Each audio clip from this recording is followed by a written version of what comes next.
super hot today. It's supposed to get huge storms tomorrow, but I'll believe it when I see it. A lot of times when they start talking about storms like that in this area, it doesn't happen. So, you know, if it happens, they'll have to deal with it, but I don't think so. Anyway, here's our volunteer pumpkin. Well, there's the other one. See the size difference? This one's definitely going to be some kind of a big pumpkin. Be interesting to see what it turns out to be. Might be a white one, might be a peanut pumpkin. Might turn out to be a little dinky thing too, but I don't think so. Here's our mammoth Russian sunflower, growing very nicely. Let's see what else we got here. Hybrid burpless. Not doing as well this week as it was last week, but it's still hanging in there. There's our sweet success, doing better this week. Of course, with the hot weather, cucumbers tend to like that, so they're kind of gaining energy now. At least some of them are. This is a Kakai pumpkin, doing okay. A pumpkin growing friend had told me these are rather fragile, and sure enough, one of the four is not feeling so good right now. Looks like something's attacking the roots. You can see a little comparison there between this one and that one. My corn is starting to come up. The new plantings, that is. And those are the original plantings right there. And of course my brother's poor little Roma tomatoes with no home along the fence here. And here's my precious aspen pumpkins. Doing okay. Yeah, not fantastic, but they're doing okay. I think as the weather warms up, they'll be better and better. People don't realize pumpkins like heat and they like sun. I think it's because of, you know, all the legend about frost on the pumpkin and all that stuff. And it's actually not true. They kind of like to grow like watermelons do. Only not quite that much heat, but certainly no frost on them. Over here's our other volunteer. And still not sure of what that might be. The leaves are totally round. And it's small. We'll see. We'll see. Could be an aspen pumpkin. And over here we got the silver and gold hybrid coming up behind the. This is a mixed row of Silver Queen and Bantam, I think. So, and here is Racer. This is improved Racer. I should say that. This is not the old Racer, which I never grew, so I don't know what the problem was that they had to change it, but yeah. Doing really good. Those are doing the best. And Stoll's Evergreen far in there, starting to come up. And that's a row of Silver Queen. And there's a row of Silver Queen in front of that that's not doing too good, but that's okay. If even only a few of them come up, that's fine. Yeah, I don't see anything right now. Let's see. Saw them before. Oh, there's one. Right there. Yeah. Another poor little Roma pumpkin, and there is our milkweed, which has not got good color. But a lot of things don't have good color in this garden this year. And there's my spreading mint. Not really spreading that much.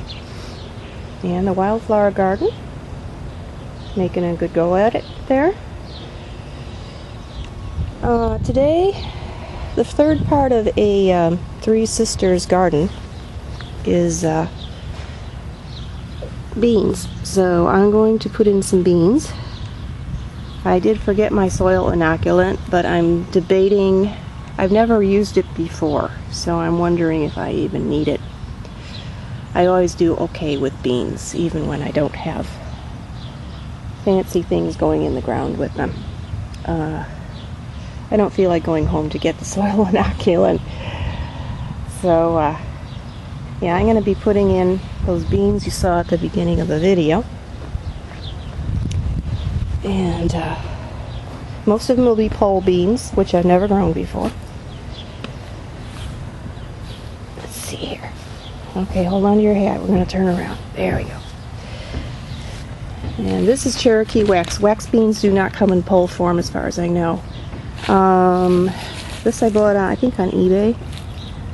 They're purple pod. Had to have some purple beans this year. And this is Kentucky Wonder, and Blue Lake. So, maybe I'll put them in the ground today and put the inoculant in later. Because I really don't feel like driving home, particularly since it does look like a little weather front's coming in at the moment.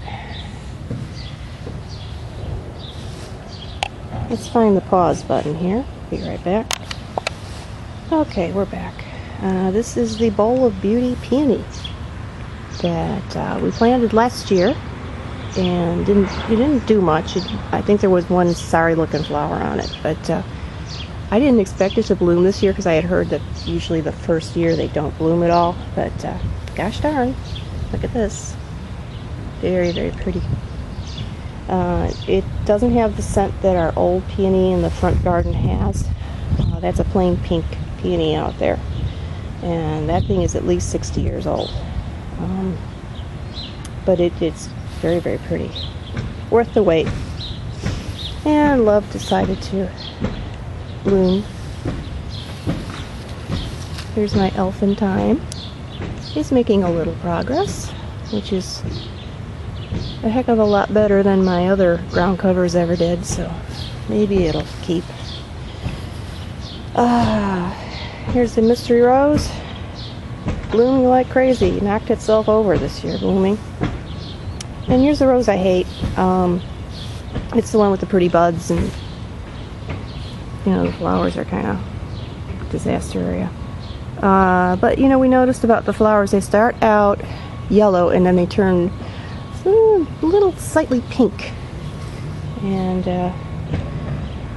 so maybe not so bad, but still not what I ordered. And tomatoes, a little better news this week. They are these heirloom beefsteaks they're hanging in there. They're trying. There's still nothing's doing as well as these beef masters, and we do have a little tomato on one of them. This one's trying to escape the cage here. Okay. Of course, I can't find the tomato now. Terrible. But it is in there somewhere. Hold on a second here. Come on. Well, that's just because the camera is running. I'll find it later. But what I do want to do... Oh my goodness, is the weather rolling in already? It's getting dark. No, I don't see it anywhere. But I did see it before. Cute little thing too. Oh well. And this was a really sick little plant here, and it's trying to make a comeback.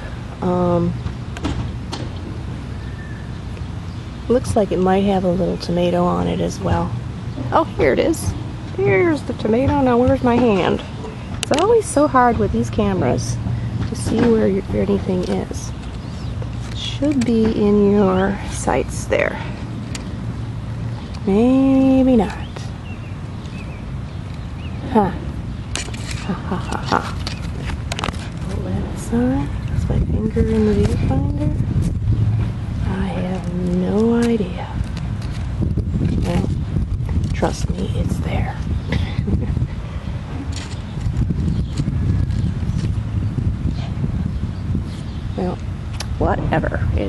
where's my hand?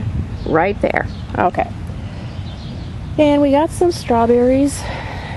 I did have to protect the strawberry patch because we do have a bunny, so roaming the neighborhood. So far, it's just a big bunny. The problems start when it's the small bunnies. The lavender's starting to bloom, which means I won't be able to get into the garden pretty soon because of all the bees. This is mostly, I think, Canterbury bells, and I actually ordered more Canterbury bell seeds because I uprooted a lot of them, and we had these giant Canterbury bells. They're so beautiful, and I was sick about it, so I ordered some more seeds. So I'm going to be cleaning up this mess after it blooms and putting those seeds in there and trying to rectify my mistake there. We still do have it, but I'm not sure what color it is, or if it's growing in a good place and all that stuff, so I want to clean that up. That's a daisy we planted last year, and that's a mystery rose right there, just resurrected out of nowhere. I don't even remember it being there, or what color it is, or anything about it. And this is a perennial we put in last year.